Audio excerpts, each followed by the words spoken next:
Good morning, सुप्रभात। स्वागत है आप सभी का। आप देख रहे हैं समृद्धि न्यूज और मैं हूं आपके साथ पूजा तंवर। वक्त हो चला है दिन भर की बड़ी खबरों की ओर रुख करने का। शुरुआत करेंगे दिन की सुर्खियों के साथ। कर्नाटक विधानसभा चुनाव में बड़ी जीत हासिल करने के बाद मुख्यमंत्री सिद्धारमैया ने शनिवार को बेंगलुरु में शपथ ली। इसी के साथ चुनाव में पार्टी से जो वादे किए थे उनमें से 5 गारंटियों को मंजूरी भी दे दी। इसको लेकर कांग्रेस के पूर्व अध्यक्ष राहुल गांधी ने कहा कि कैबिनेट की पहली मीटिंग में ही 5 गारंटियों को मंजूरी मिली है। वहीं कैबिनेट की पहली बैठक के बाद मुख्यमंत्री सिद्धारमैया ने कहा, जिस प्रशासन की जनता ने हमसे अपेक्षा की है वैसा ही प्रशासन उन्हें मिलेगा। हमने पहली मंत्रिमंडल की बैठक में कांग्रेस की 5 गारंटियों को सैद्धांतिक रूप से मंजूरी दे दी है। अगला मसौदा कैबिनेट की अगली बैठक में आ जाएगा। सीएम सिद्धारमैया ने कहा, वित्तीय प्रभाव कुछ भी हो, वादों को पूरा किया जाएगा। सिद्धारमैया ने कहा कि सरकार का शुरुआती अनुमान है कि चुनावी वादों को पूरा करने में सरकारी खजाने का सालाना 50,000 करोड़ रुपए का बोझ होगा। बीजेपी नेता ज्योतिरादित्य सिंधिया का ट्विटर अकाउंट अचानक चर्चा में आ गया। दावा किया जा रहा है कि उनके ट्विटर बायो में बीजेपी का जिक्र हटा दिया गया है। भारतीय युवा कांग्रेस की मध्य प्रदेश इकाई ने ट्वीट में दावा किया है कि केंद्रीय उड्डयन मंत्री अपने ट्विटर बायो में बीजेपी को हटा चुके हैं। इसके बाद सिंधिया के अगले कदम के बारे में अटकलें लगाई जा रही हैं। हालांकि इन दावों में दम नहीं था, क्योंकि सिर्फ सिंधिया ही नहीं, मोदी सरकार के किसी भी मंत्री के ट्विटर बायो में बीजेपी का जिक्र नहीं है, फिर चाहे अमित शाह ही क्यों न हो। वहीं अफवाह उड़ने के बाद शाम होते होते ज्योतिरादित्य सिंधिया ने कांग्रेस को जवाब दिया। उन्होंने ट्विटर पर लिखा, मध्य प्रदेश में कांग्रेस के पास और कोई मुद्दा नहीं है, इसलिए वो दिन भर झूठ और दुष्प्रचार कर रही है। दिल्ली के जंतर मंतर पर WFI चीफ ब्रजभूषण शरण सिंह के खिलाफ प्रदर्शन का 1 महीना पूरे होने पर 23 मई को कैंडल मार्च निकाला जाएगा। इन सब के बीच महिला पहलवान विनेश फोगाट ने एक चेतावनी भी जारी कर दी। उन्होंने कहा कि महापंचायत में बड़ा फैसला लिया जा सकता है जो देश के लिए अच्छा नहीं होगा। विनेश फोगाट ने चेतावनी देते हुए कहा कि अगर ब्रजभूषण शरण सिंह की गिरफ्तारी नहीं होती तो हमारे बुजुर्ग बड़ा फैसला ले सकते हैं जो देश के हित में नहीं होगा। इस बीच पहलवानों ने आरोप लगाया कि दिल्ली में होने वाले IPL मैच को देखने से दिल्ली पुलिस ने उन्हें रोक दिया, जिस पर दिल्ली पुलिस ने कहा कि बैट टिकट लिए हुए किसी भी पहलवान को Arun Jaitley stadium IPL match देखने से नहीं रोका गया। महिला पहलवानों के यौन उत्पीड़न के आरोपों का सामना कर रहे बीजेपी सांसद ब्रजभूषण शरण सिंह उत्तर प्रदेश के मुख्यमंत्री योगी आदित्यनाथ के जन्मदिन पर आगामी 5 जून को अयोध्या के रामकथा पार्क में एक रैली पर शक्ति प्रदर्शन करेंगे। सांसद ब्रजभूषण के प्रतिनिधि संजीव सिंह ने गुरुवार को कहा कि इस महारैली में देश भर के बुद्धिजीवियों से इस बात पर चर्चा होगी कि गंभीर अपराध के मामले में कानून के प्रावधानों का दुरुपयोग करने वालों से कैसे निपटा जाए।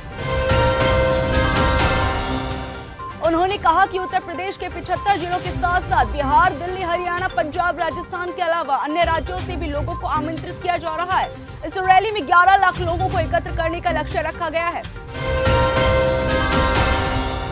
सपा प्रमुख अखिलेश यादव ने कर्नाटक चुनाव के नतीजे आने के बाद कांग्रेस के प्रति नरम रुख दिया है। उन्होंने लोकसभा चुनाव में कांग्रेस के साथ गठबंधन करने के संकेत तक दे दिए। इसके बाद RLD प्रमुख जयंत चौधरी ने कांग्रेस के साथ गठबंधन पर प्रतिक्रिया दी तो हलचल और तेज हो गई। उन्होंने कहा, कांग्रेस बेहतर कर रही है, कांग्रेस विपक्ष का रोल अदा कर रही है। यह समय बताएगा कि क्या स्थिति बनती है, किसके साथ गठबंधन होता है। बातचीत के दौरान ओम प्रकाश राजभर ने कहा, पूरे देश की राजनीति गठबंधन से जूझ रही है। दिल्ली की सरकार 29 दलों की गठबंधन है, प्रदेश की सरकार 3 दलों के गठबंधन की है। सब गठबंधन से जूझ रहा है तो समय आएगा तब बताएंगे, गठबंधन तो तय है। इस सवाल का जवाब हम आपको अभी नहीं बताएंगे, हम 2 या 3 महीने पहले बताएंगे। 2000 रुपए के नोट चलन से बाहर होने पर मायावती की पहली प्रतिक्रिया नरम दिखी। मायावती ने प्रतिक्रिया देते हुए कहा, करेंसी और उसकी विश्व बाजार में कीमत का संबंध ऐसा करने से पहले इसके प्रभाव और परिणाम पर समुचित अध्ययन जरूरी, सरकार इस पर जरूर ध्यान दे।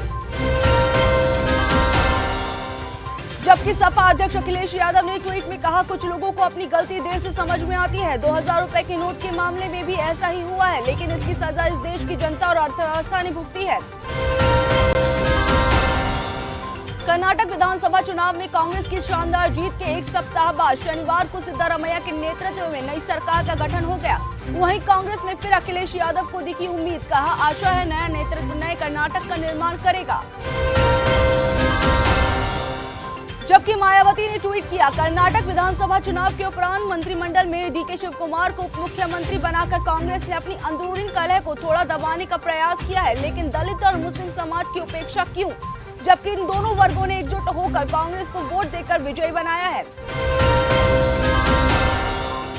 सुल्तानपुर से बीजेपी सांसद मेनका गांधी ने कहा कि पशु बाजार में कसाई दर्जनों की संख्या में पशुओं की खरीद फरोख्त का काम कर रहे हैं, जो पूरी तरह से गलत है। उत्तर प्रदेश में लोकसभा चुनाव से पहले जातिगत जनगणना का मुद्दा हावी होता जा रहा है। पहले समाजवादी पार्टी प्रमुख अखिलेश यादव ने बिहार की तर्ज पर यूपी में जातिगत जनगणना कराने की मांग कर रहे हैं। जातिगत जनगणना पर केंद्रीय मंत्री अनुप्रिया पटेल ने सवाल किया तो उन्होंने समर्थन करते हुए कहा, सरकार की योजनाएं कितनों के पास पहुंच रही हैं, कितनों के पास पहुंचाना अभी बाकी है। इस पर पूरी प्लानिंग बनाने के लिए सरकार के पास एक आधिकारिक आंकड़े होने चाहिए। इससे पहले डिप्टी सीएम केशव प्रसाद मौर्य भी कई मौके पर जातिगत जनगणना की मांग का समर्थन कर चुके हैं। तब उन्होंने कहा था, मैं इसके लिए पूरी तरह तैयार हूं, न तो मैं और न ही मेरी पार्टी इस विषय पर विपक्ष में है।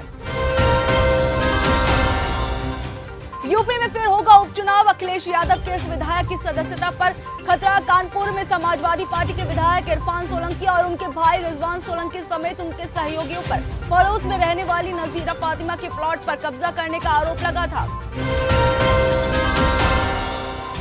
पीएम के मुरीद होने वालों की सूची में दुनिया के कई बड़े नेता शामिल। वहीं शनिवार में अमेरिकी राष्ट्रपति जो बाइडेन ने क्वाड बैठक के दौरान पीएम से उनका ऑटोग्राफ मांग लिया। बाइडेन ने पीएम मोदी को बताया कि अमेरिका में बड़ी संख्या में लोग उनसे मिलना चाहते हैं, जिसके लिए उनके पास कई आवेदन आ रहे हैं। बाइडेन बोले, मुझे आपके कार्यक्रमों के लिए लोगों से लगातार अनुरोध मिल रहा है, जो मेरे लिए चुनौती बन गया है। पीएम मोदी ने बताया कि अगले साल क्वाड की मेजबानी भारत कर रहा है। माना जा रहा है अगले साल 26 जनवरी को भारत के सलामी मंच पर क्वाड देशों के नेता भारत के मंच पर नजर आ सकते हैं। भारत की मेजबानी में क्वाड देशों के नेता एक मंच पर नजर आने वाले हैं। इस बैठक को हिंद प्रशांत क्षेत्र के भू राजनीतिक परिदृश्य के लिए महत्वपूर्ण कहा जा सकता है। तृणमूल कांग्रेस के प्रवक्ता साकेत गोखले ने दावा किया था कि बैंक सालाना 7 लाख रुपए से कम खर्च की पुष्टि नहीं कर सकते। गोखले की इस बात को पीआईबी ने गलत करार दिया। पीआईबी ने कहा कि तृणमूल कांग्रेस के एक प्रवक्ता का ये दावा बिल्कुल गलत है। इससे ये भी कहा था कि लोगों से टीसीएस के पर 20% टैक्स वसूला जाएगा, चाहे वे विदेश में कितना भी खर्च करें। वायुसेना के मिग-21 विमानों के लगातार हादसाग्रस्त होने के बाद पूरे बेड़े की उड़ान पर अभी रोक लगा दी गई है। हालांकि ये रोक स्थायी तौर पर नहीं है। हाल ही में 8 मई को राजस्थान के हनुमानगढ़ में भारतीय वायुसेना के मिग-21 लड़ाकू विमान रूटीन शॉट के दौरान रिहायशी इलाके में क्रैश हुए थे। पश्चिम बंगाल में द केरला स्टोरी को लेकर जारी विवाद थमने का नाम नहीं ले रहा। बीजेपी दावा कर रही है कि यहां थिएटर मालिकों पर फिल्म न दिखाने का दबाव बनाया जा रहा है।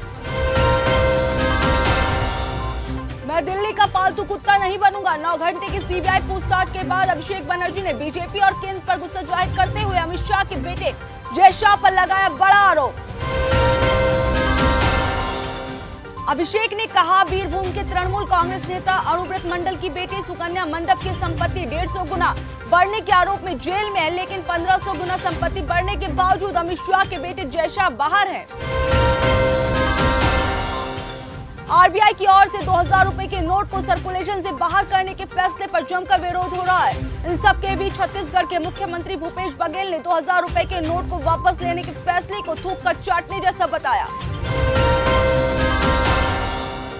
अब राजस्थान की पूर्व उप मुख्यमंत्री सचिन पायलट ने इसको लेकर सवाल खड़े किए हैं। कहा कि देश की अर्थव्यवस्था में भूचाल लाया जा रहा है। साथ ही सचिन पायलट ने सवाल किया कि रिजर्व बैंक ने इन नोटों को किस तर्क पर रोका है, इसकी वजह क्या है। दिल्ली में अधिकारियों की ट्रांसफर पोस्टिंग से जुड़े केंद्र सरकार के अध्यादेश को मुख्यमंत्री अरविंद केजरीवाल ने असंवैधानिक बताया। उन्होंने इस अध्यादेश को सुप्रीम कोर्ट में चुनौती देने का ऐलान किया है। इसके साथ साथ ही बीजेपी पर लोकतंत्र को कुचलने का आरोप लगाया। वहीं दूसरी तरफ बीजेपी का कहना है कि केजरीवाल जिस संविधान की शपथ लेकर मुख्यमंत्री बने हैं उसी को तार-तार कर रहे हैं। जम्मू कश्मीर के श्रीनगर में G20 शिखर सम्मेलन से पहले राजौरी में सुरक्षा कड़ी की गई। SBI का बड़ा बयान आया सामने, 2000 के नोट बदलने के लिए नहीं भरने होंगे फॉर्म, ID की भी नहीं होगी जरूरत। एनसीबी ने नवी मुंबई में लिया था आर्यन खान का स्टेटमेंट, लेकिन चार्जशीट में नहीं है जिक्र। जन अधिकार पार्टी के राष्ट्रीय अध्यक्ष पप्पू यादव ने कहा कि बिहार नौकरशाह की चपेट में है, नौकरशाह सरकार चलाती है, हमें ये नहीं पता था कि सरकार से ज्यादा पावरफुल नौकरशाह कैसे हो गए हैं, सिस्टम और सत्ता का डर नहीं। वहीं पीएम नरेंद्र मोदी पर निशाना साधते हुए आरोप लगाया कि देश में बिल गेट्स के इशारे पर नोटबंदी की गई, फिर बिल गेट्स के इशारे पर 2000 की नोट को भी बंद कर दिया गया। वहीं पप्पू यादव ने कहा कि शिरडी के साईं बाबा को संत कहा गया। पप्पू यादव ने आसाराम को बलात्कारी कहा, साथ ही बोले कि राम रहीम को बलात्कारी न बोले तो क्या बोले, क्योंकि हत्या के केस में सुप्रीम कोर्ट ने फैसला सुनाया था। दिल्ली सीएम वर्सेस एलजी की लड़ाई में भगवंत मान की एंट्री, सीएम मान ने लिखा, अगर भारतीय संविधान में लोकतंत्र के कातिलों को सजा का प्रावधान होता तो पूरी बीजेपी को फांसी की सजा हो सकती थी। वहीं दूसरे ट्वीट में उन्होंने लिखा कि देश के 30-31 राज्यपाल और एक प्रधानमंत्री चला रहे हैं, तो चुनाव पर अरबों का खर्चा करने का क्या फायदा। सूत्रों की माने तो लखनऊ में मेयर की पाठशाला बीजेपी की ओर से आयोजित की जा सकती है। इसमें पीएम नरेंद्र मोदी को भी बुलाए जाने की तैयारी है। इस बैठक में विकास संबंधित तमाम योजनाओं पर चर्चा हो सकती है। तो आज की बात बस यहीं तक, कल फिर होगी मुलाकात। जय हिंद, जय भारत।